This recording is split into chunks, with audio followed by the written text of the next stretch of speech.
Hi everyone, this is my EDL856 case study over parental apathy by Sydney Graff. What I know about the case study is that Mrs. Rose has been a new assistant principal for about 4 months at John F. Kennedy School. This is her first job after completing her administration degree, and her most previous class that she took was School and Community Relations. Her school has little involvement with parents and the community. There's currently no PTA or PTO, but there was in the past.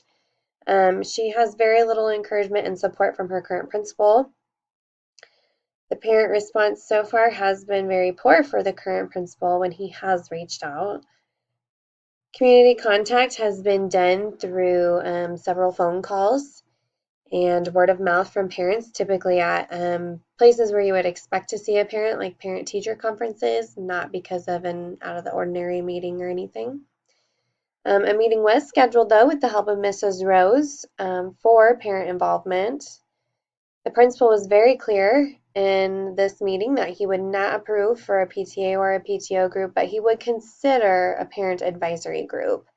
An announcement of this meeting was given to students on a Friday, and the students were expected to deliver this to their parents, and the meeting was then Monday evening.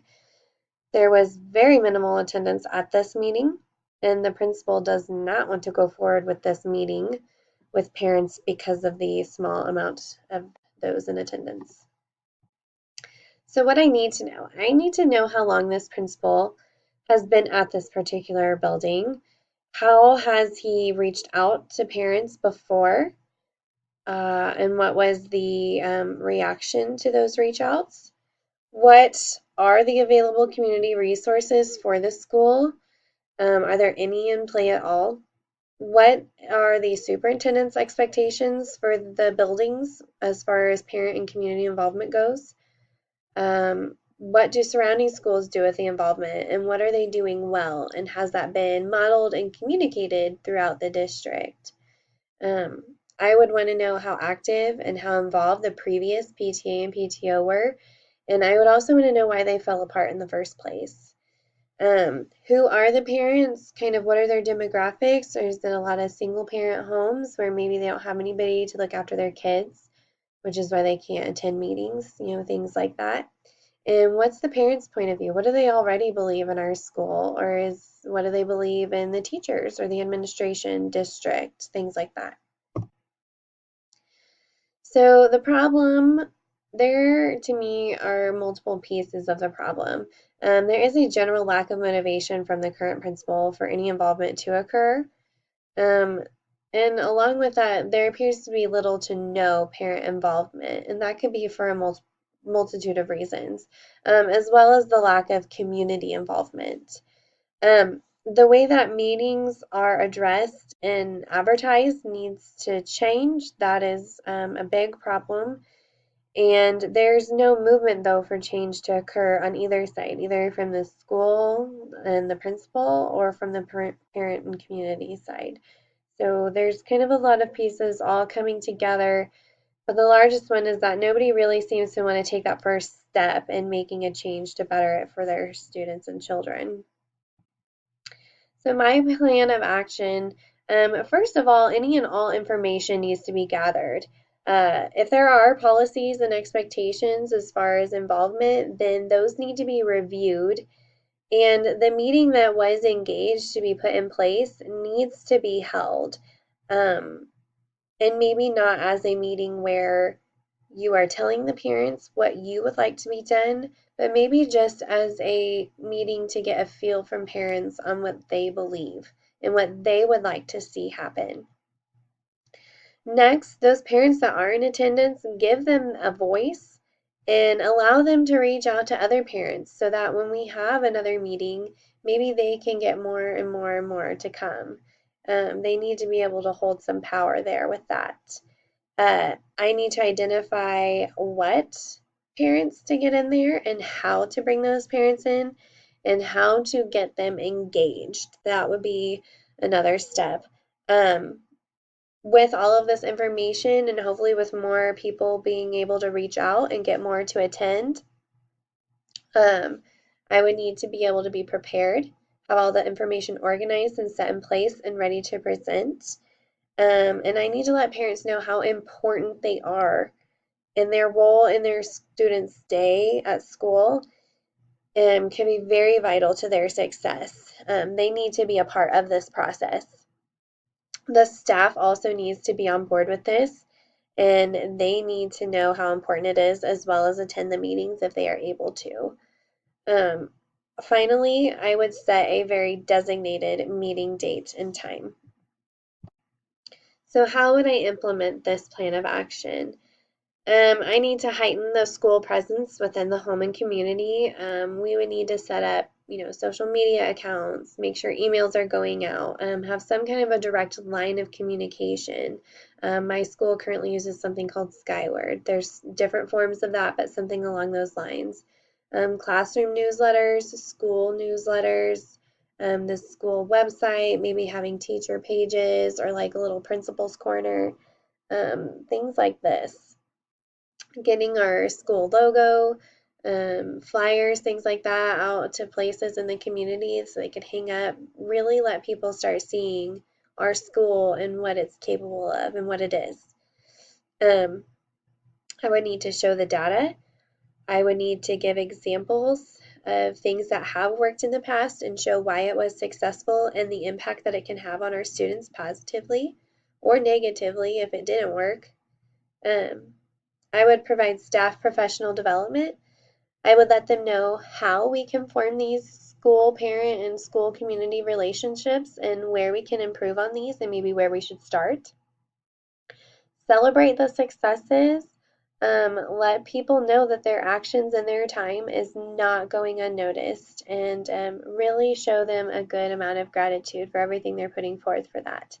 And then again, setting the meeting date and time, just an example would be to say the second Tuesday of the month at 7 p.m.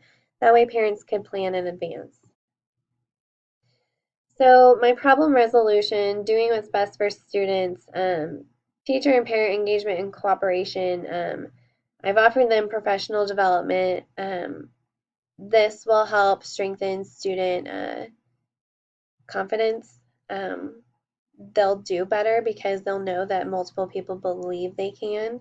If both are in attendance at meetings, then it won't be a he said, she said. It'll be a we're in this together. Parent outreach. I need to let those parents know that those who initially attended the first meeting are the backbone of this, and I really admire them for coming, and I really appreciate their support.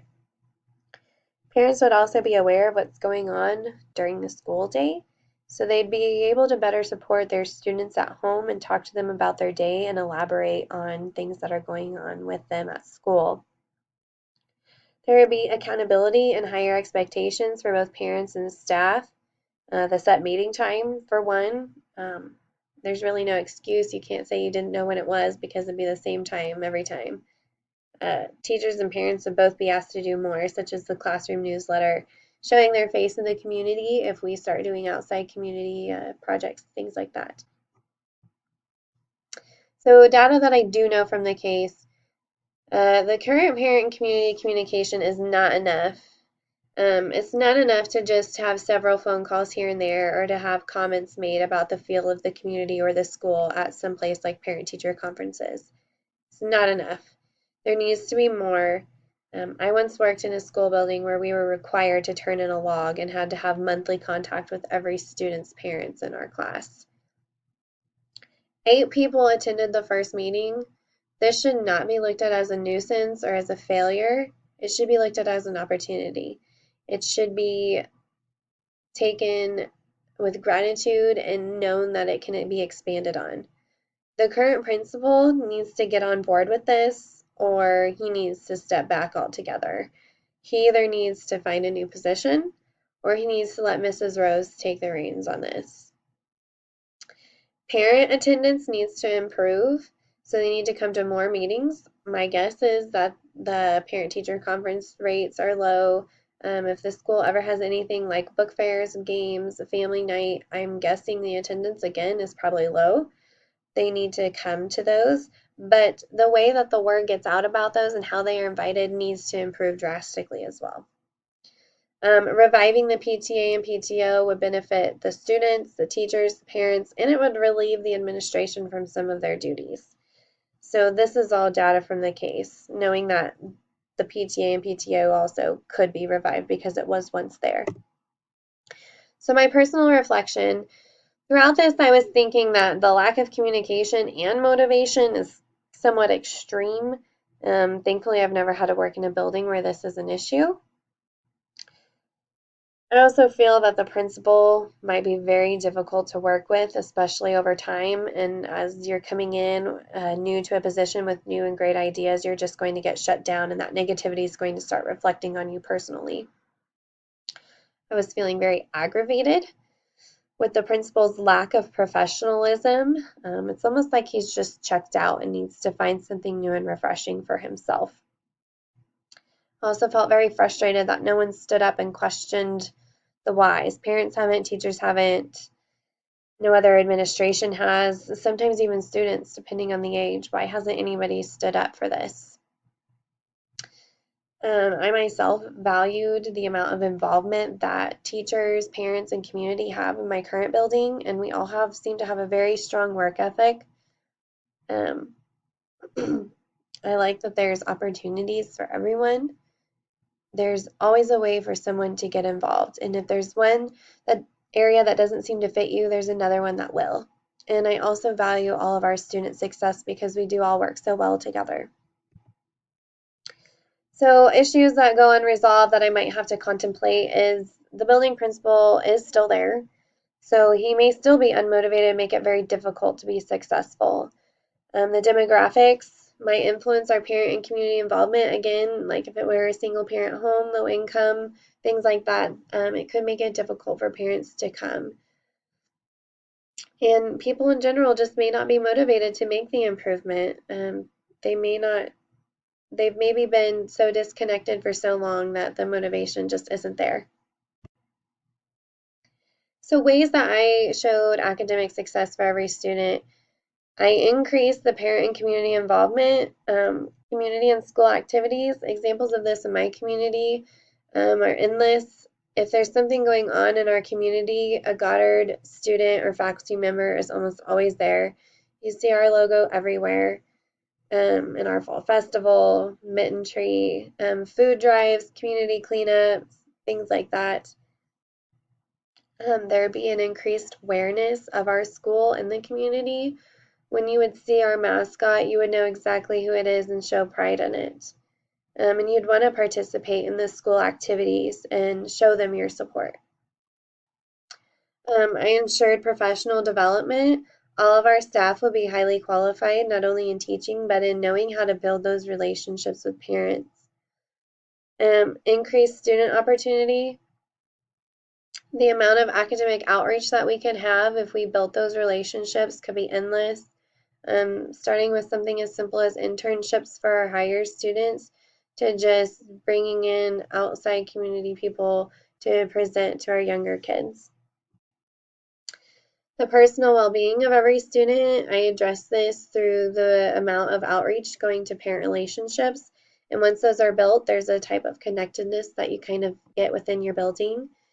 There's some new accountability for teachers and parents to make sure we are building those relationships and making them strong.